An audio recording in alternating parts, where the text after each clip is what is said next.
کہ عرب کے لوگوں میں دو خامیاں تھی.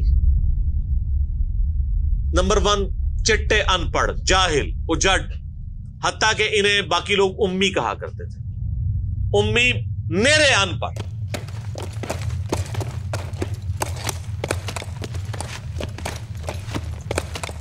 دوسری خامی تھی کہ یہ لوگ آپس میں لڑتے رہتے تھے.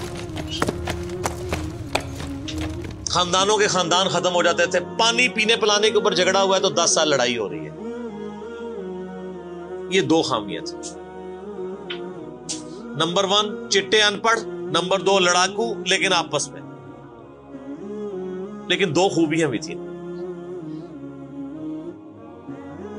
ایک خوبی یہ تھی کہ یہ ٹف ماحول کے عادی تھے. ریگستان کے رہنے والے، گرمیوں میں یعنی اتنے مشکل سفر کرنے والے، اونٹ کے اوپر مہینوں کے سفر، تھوڑا سا ساز و سامان کے ساتھ. اور دوسری خوبی یہ تھی کہ یہ جب کسی کو زبان دے دیتے تھے نا، پھر گردن ہی کٹتی تھی، پیچھے نہیں ہٹتے تھے، چاہے کسی دشمن کو بھی زبان دی ہے. اللہ نے ان کی یہ دو خوبیاں یوٹیلائز کر لی کہ زبان دی اللہ کے نبی علیہ السلام کو، انہوں نے جس نے دی، پھر گردن ہی کٹی ہے. اور دوسری خوبی کہ وہ ٹف ماحول کے عادی تھے لیکن لڑتے آپس میں تھے. اللہ تعالیٰ نے ان کی خامی کیسے پوری کی کہ ان کو ایک لیڈر ایسا دے دیا جس نے سارے قبائل کو ایک جھنڈے کے نیچے جمع کر دیا. اور جہالت کے لیے دور کرنے کے لیے ان کو ان کی زبان میں کتاب دے دی. اب جس نے سورہ بقرہ، سورہ نساء، سورہ مائدہ حفظ کی ہوئی ہے، اس کے سامنے کوئی کرسچن کا پادری، کیا یہودیوں کا پادری وہ بیٹھ سکتا تھا؟ جتنے ان کے دلائل تھے انہوں نے وہ زبانی یاد کیے ہوئے تھے. تو وہ لوگ جو اپنے آپ کو سمجھتے تھے کہ ہم بڑے علامہ ہیں اور یہ امی ہیں، ان امیوں نے ان کو علم میں بھی الٹ کے رکھ دیا صرف ایک قرآن کی وجہ سے. اور اللہ نے لیڈر دیا، سارے عرب قبائل جمع ہوئے. وہ عربی جو آپس میں لڑتے تھے انہوں نے کبھی یہ سوچا بھی نہیں تھا کہ اگر ہم ایک جھنڈے کے نیچے جمع ہو جائیں تو ہم دنیا کی سپر پاورز کو الٹ سکتے ہیں، رومن اور پرشین امپائر کو. اور دیکھیں سر پھر کیسے الٹا ہے انہوں نے. ود ان 17 ایئرز ہر چیز اڑا کے رکھ دی ہے. صدیوں کی سلطنتیں، لاکھوں کی ریزروڈ آرمیز رومن اور پرشینز کی پوری دنیا پہ حکومتیں کر رہی ہیں. جدید اسلحہ ہے. اور ادھر یہ بدو ہیں جن کے پاس اونٹ ہیں، گھوڑے ہیں، تلواریں ہیں. نہ منجنیق انہوں نے کبھی دیکھی، نہ ان کے پاس اس طرح کے ہاتھی بڑے بڑے جو پرشینز کے پاس تھے. بس چل پڑے، کلمہ پڑے اور نکل کھڑے ہوئے. پھر دنیا نے دیکھا کہ ہر چیز کو الٹ کے رکھ دیا. انہی کے اسلحے ان سے چھین کے انہی کو الٹ دیا. وہ ساری کی ساری بجلی کس نے بھری تھی ان کے اندر؟ اس کتاب میں.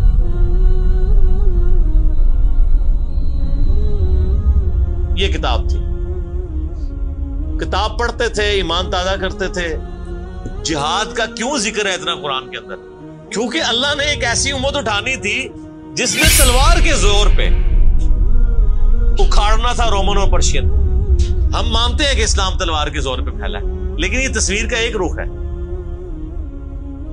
تصویر کا دوسرا رخ یہ ہے کہ جو بدماش صدیوں سے دنیا پہ حکمران تھے اور لوگوں کی رعایا کا استحصال کر رہے تھے، اپنی رعایا کا، ان پہ انہوں نے اتنے ٹیکسز لگائے ہوئے تھے. ان کو اکھاڑنے کے لیے کیا میٹھی میٹھی باتیں چاہیے تھی؟ طارق جمیل صاحب کے لیکچرز نے رومن اور پرشین امپائر اکھاڑنی تھی. یہ تو ان لوگوں کے لیے جو مسلمان ہو چکے ہیں. بدماش کب اپنی پوسٹ چھوڑتے ہیں؟ ان کو پھر اسلحے کے زور پہ ہی اکھاڑنا تھا. اور پھر اللہ نے صحابہ کرام کی تلواریں مسلط کی ان کے اوپر. جب اکھاڑ دی، فریڈم آف ایکسپریشن مل گیا، پھر معاملات سیدھے ہو گئے. اس زمانے میں بادشاہ کا دین رعایا کا دین ہوتا تھا. اگر کوئی رعایا کہے نا کہ میں بادشاہ کے دین سے الگ ہوتا ہوں، قتل ہو جاتا تھا. آپ پتہ عیسائیت کیسے پھیلی ہے؟ یہ تو سارے بت پرست تھے. کانسٹنٹائن 2 جس کے نام پہ قسطنطنیہ شہر تھا جو بعد میں مسلمانوں نے فتح کیا، سلطان محمد فاتح نے، ٹرکی والوں نے اس پہ ایک فلم بھی بنائی ہے، اردو ڈبنگ کے ساتھ ہے، ایک ہی نشست میں آپ دیکھ سکتے ہیں 2.5-3 گھنٹے کی. جو فلمیں دیکھتے ہیں ان کے لیے، مولویوں کے لیے نہیں. تو اس نے وہ قسطنطنیہ فتح کیا، پھر اس کا نام استنبول رکھ دیا. وہ کانسٹنٹائن 2 جو تھا وہ کرسچن ہو گیا تھا. چونکہ وہ کرسچن ہوا تو پوری رعایا 3 براعظموں میں پھیلی ہوئی وہ کرسچن ہو گئی. ایسے کرسچینٹی پھیلی ہے. تو رعایا کو وہی دین رکھنا ہوتا تھا جو حکمران کا ہے. پہلے حکمران بت پرست تھا، عیسائیوں پہ ظلم ہوتے تھے. بعد میں جب حکمران ہی مسلمان ہو گیا، اس زمانے ظاہر عیسائیت اسلام کا ہی نام تھا، تو سارے پیچھے اس امام کے. یہ بڑا خطرناک معاملہ تھا. دوسری طرف پرشین جو ہیں وہ آتش پرست تھے، ان کے نیچے آتش پرستی کا دین چل رہا تھا. تو یہ پھر ضرورت تھی کہ فریڈم آف ایکسپریشن دیا جاتا.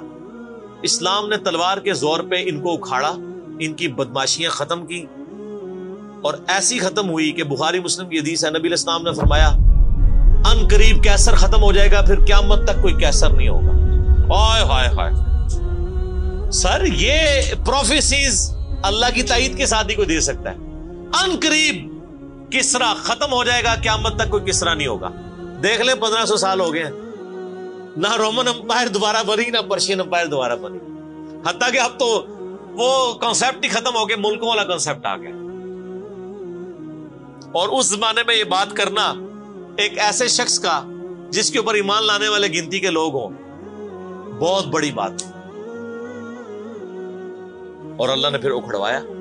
اور آج فریڈم آف ایکسپریشن ایسا ہے کہ آج تلاوت ہو رہی ہوتی ہے تو ٹرمپ بھی بیٹھ کے سن رہا ہوتا ہے. کیوں؟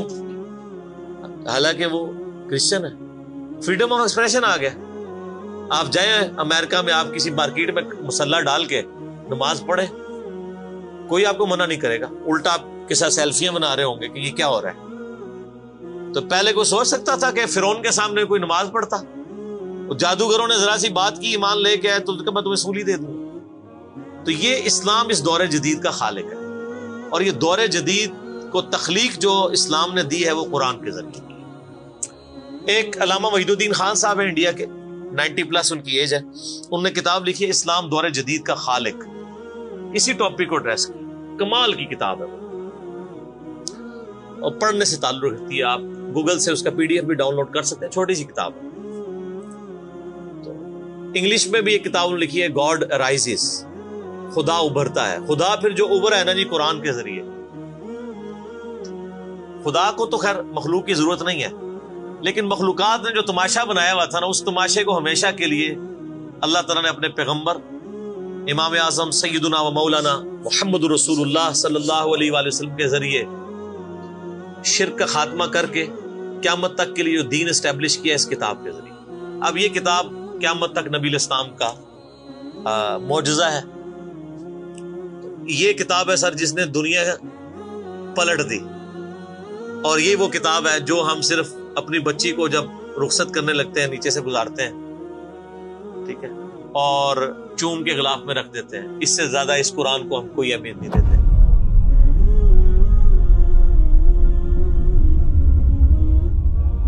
حالانکہ یہ قرآن اس لیے نازل ہی نہیں ہوا، یہ تو ہماری کتاب زندگی ہے.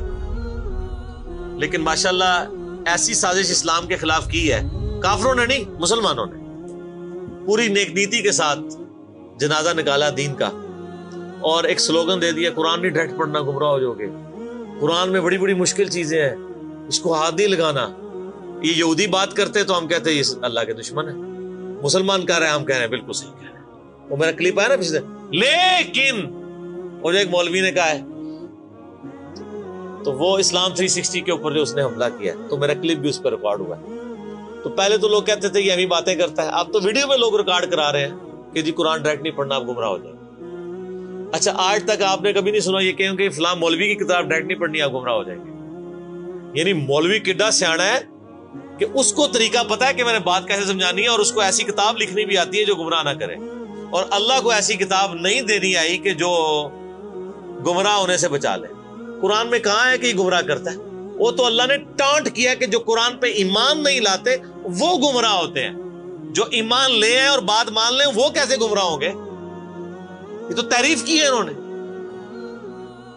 تو اس کتاب نے جناب دنیا کی کایا کلب کی ہے، اور اس کا ٹیسٹ آپ تبھی فیل کر سکتے ہیں جب آپ عربی جانتے ہو تھوڑی بہت، یا پھر اگر آپ نے اردو میں ٹیسٹ لینا ہے تو آپ مولانا مودودی رحمہ اللہ کا ترجمہ پڑھیں، وہ اسی سوز و گداز کو ٹرانسلیٹ کرتا ہے اردو کے اندر۔ میں نے ابھی تک کسی اور بندے کے ترجمے کو نہیں دیکھا کہ جو ترجمے بڑے لوگوں نے کیا، مطلب بریلوی صاحب نے، شریف تھانوی صاحب نے، ان دونوں کے ترجمے تو ویسے ہی وقت کے ساتھ ختم ہو گئے اس لحاظ سے کہ اس میں تو کئی الفاظ جو ہیں وہ پرانی اردو کے ہیں، ہمارے نئے بچوں کو تو سمجھ نہیں آتی لکھا کیا ہوا ہے۔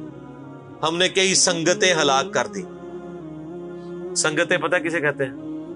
نہیں پتا۔ کئی امتیں، انہوں نے امت کا ترجمہ سنگت کیا، اس زمانے میں وہ چلتا تھا، ٹھیک ہے۔ آج کل اگر آپ اعلیٰ حضرت کا یہ ترجمہ رکھیں تو لوگوں کو نہیں سمجھ آئے، لیکن مودودی صاحب نے چونکہ لیٹسٹ اردو میں ترجمہ کیا اور پھر وہ سوز و گداز ٹرانسفر کیا۔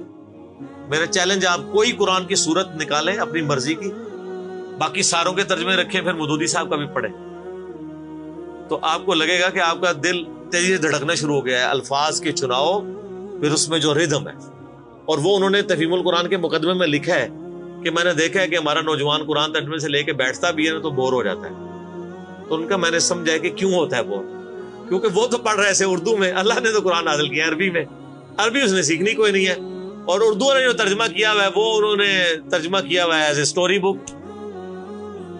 یہ تو کتاب زندگی ہے، یہ تو زندہ کتاب ہے، بلکہ مسلمانوں کی زندگی کا سبب ہے۔ صحیح مسلم میں حدیث ہے، اللہ اس کتاب کی وجہ سے قوموں کو عروج دے گا اور اس کتاب کی وجہ سے لوگوں کو، امتوں کو زوال دے گا، جس کو ڈاکٹر اقبال نے پھر شعر میں کہا، وہ زمانے میں معزز تھے مسلمان ہو کر اور تم خار ہوئے تارک قرآن ہو کر۔ وہ زمانے میں معزز کون؟ صحابہ اہل بیت، تابعین تبع تابعین، اور تم خار ہوئے کون؟ اسی، اور صرف اسی نہیں، ساڑھے بزرگ بھی۔ یہ نہ سمجھیے گا، ظاہر آپ تو ہم کہہ سکتے ہیں نا، ڈاکٹر اقبال کے زمانے میں انڈیا پاکستان بنگلہ دیش کے جتنے بابے زندہ تھے، آج تو کہہ سکتے ہیں مر گئے ہیں۔ ڈاکٹر اقبال جب یہ شعر کہہ رہا تھا تم خار ہوئے تارک قرآن ہو کر، تو وہ خار احمد بریلوی صاحب، اشرف تھانوی صاحب، یہ سارے لوگ زندہ تھے اس وقت، تو انہی کو ہی کہہ رہے تھے نا۔ حتیٰ کہ قرآن کے ترجمے کو بھی گناہ سمجھا گیا، یہ تو بہت بعد میں ترجمہ ہوا ہے، پہلے ترجمہ شاہ ولی اللہ دہلوی نے کیا۔ پہلے تو لوگ کہتے ہیں قرآن کا ترجمہ کرنے کی ضرورت نہیں ہے، اور یہاں لوگ کہتے ہیں بزرگوں کی بڑی خدمات ہے۔ ہم پوچھتے ہیں 1000 سال سے بزرگ یہاں بیٹھے ہوئے ہیں، کسی ایک بزرگ کا قرآن کا بخاری کا ترجمہ مجھے دکھا دیں کہ جی یہ سلطان بہو نے دیکھے نہیں قرآن کا ترجمہ کیا، یہ جی داتا صاحب نے بخاری شریف کا ترجمہ کیا۔ کیا انڈیا پاکستان بنگلہ دیش کے لوگوں کی زبان عربی تھی؟ فارسی تھی نا، تو کسی بزرگ کو توفیق نہیں ہوئی ہے کہ قرآن کا فارسی میں ترجمہ کر دے۔ اتنا بڑا چھکا میں نے مارا ہے کہ قیامت تک یہ روئیں گے۔ آندہ کو کہنا بزرگوں کی خدمات ہیں، ہمارے پرائم منسٹر صاحب بھی کہتے ہیں نا جی وہ فرید الدین گنج شکر کی بڑی تعلیم۔ فرید الدین گنج شکر صاحب نے کون سا قرآن کا ترجمہ کیا؟ اگر کسی نے قرآن کا ترجمہ ہی نہیں کیا، بخاری مسلم کا ترجمہ ہی نہیں کیا، وہ کیا خدمات کرتا رہے؟ وہ اپنی تعلیمات دیتے رہے۔ صحیح غلط اس کا فیصلہ ہم نہیں کرتے، وہ تو پھر میں اور طرف چل پڑوں گا۔ صرف جو خدمات والا ڈونگ رچایا ہوا ہے نا، وہ میں آپ کو بتا رہا ہوں۔ جتنوں کے مزار بنائے ہوئے ہیں آپ نے، کسی ایک کا ترجمہ دکھا دے قرآن کا، تو یہ پھر انہوں نے جان بوجھ کے سیاست کی اسلام کے نام کے اوپر، اپنی باتیں کرواتے رہے۔ سر ان کو پتا تھا قرآن کا ترجمہ ہو گیا، سورہ زمر اور سورۃ الانعام اگر اردو میں آ گئی تو بابوں کو کس نے پوجنا ہے؟ سر بخاری کا اگر ترجمہ ہو گیا تو ساروں نے تو رفع الیدین سے نماز پڑھنی ہے، بابے سارے بغیر رفع الیدین والے نے۔ یہ وجہ تھی کہ بڑی ہوشیاری ہے انہوں نے، یہ نہ سمجھو بولے سمجھے، بہت ہوشیار سمجھے۔ اور دیکھ لینا پھر اب رزلٹ سامنے آ گیا، جدھر ترجمے ہوئے ہیں وہ کہنا نہیں پیو دادے تے ایتھے ہاتھ بندہ سی، اے ایتھے بندہ ہے، تو رزلٹ نکل آیا نا۔ اسی لیے بزرگ جو کام کرتے ہیں وہ حکمت سے خالی نہیں ہوتا۔ ہاں انہوں نے بڑی ہوشیاری دکھائی ہے آپ کے ساتھ، لیکن اللہ کا وعدہ ہے هو الذی ارسل رسولہ بالہدی ودین الحق لیظہرہ علی الدین کلہ۔ قرب قیامت سے پہلے دین کو غلبہ ملنا ہے، غلبہ بابوں کے ذریعے نہیں ملنا تھا، اسی کتاب سے، جس کتاب نے پہلے غلبہ دلایا۔ اب آج دیکھیں بچہ اینڈرائیڈ فون کھولے ہوئے ہے، کوئی آیت آتی ہے ترجمہ پڑھ لیتا ہے۔ تو سر یہ خدمت تو پھر انہوں نے کی ہے نا اسلام کی۔ اچھا یہ اینڈرائڈ فون کس رحمت اللہ علیہ نے بنایا تھا؟ وہ کہتے ہیں بزرگ تے دنیا ہی کلپ کر دے نگاہ مار کے. وہ بزرگوں نو لے آؤ تے ٹھیپا موبائل نیچے چلا سکتے. آپ مجھے بتائیں میں کسی بزرگ کو قبر سے نکالوں اور اس کو یہ موبائل چلا لے گا؟ آپ کا بچہ چلا لیتا ہے. اور کسی کا اگر اتنا ایمان ہے نا بزرگوں کے اوپر, تو آج والے بزرگوں پہ بھی ہے. تو میں نے ان کو بڑی دفعہ مشورہ دیا ہے کہ بزرگ جو جناب دنیا چلا رہے ہیں, تو میں ان کو کہتا ہوں آپ کو بزرگوں کے ساتھ جہاز پہ بٹھاتے ہیں. جب 10 کلومیٹر ہائٹ پہ پہنچ جاتا ہے یہ بوئنگ جہاز, جب پہنچے تو ہم پائلٹ کو کہے تو تے پائی بسم اللہ پڑھ کے تے پیراشوٹ نال کود جا. بزرگ چلان تے جہاز لینڈ کران, وہ کتنے لینڈ ہوئے گا جہاز؟ بزرگوں نے مریض بھی اس جہاز ہی نیچے بیٹھ لگے. جہاں تمہیں کہتے ہیں بزرگ دنیا چلا رہے ہیں ان کو بھی پتا ہے جہاز کو نہیں لینڈ ہونا. اور جو جہاز نہیں لینڈ کرا سکتا, میں کہتا ہوں کسی بزرگ کو آپ لا کے جہاز کے کاکپٹ میں بھی بٹھا دینا, وہ نہیں لینڈ کرا سکتا. ہاں لینڈ کرائے گا اگلے جہاں جا کے, وہ بھی وہ نہیں کرائے گا, خود ہی ہوئے گا. سب کہانی ہے, کہانیوں کا دور ختم ہو چکا ہے. کیونکہ اب ایک نعرہ عام ہے, کون سا؟ کہ نہ میں وابی نہ میں بابی, میں ہوں مسلم علمی کتابی. تو یہ علمی کتابی جب ہم کہتے ہیں تو وہ علم کون سا علم ہوتا ہے؟ وہ کتاب کون سی کتاب ہوتی ہے؟ یہ اللہ کی کتاب جس پہ ہم بات کر رہے ہیں. تو آپ دیکھیں میں اس پہ بھی 30-35 منٹ لگ گئے. اب آپ آ جائیں سورہ النبا.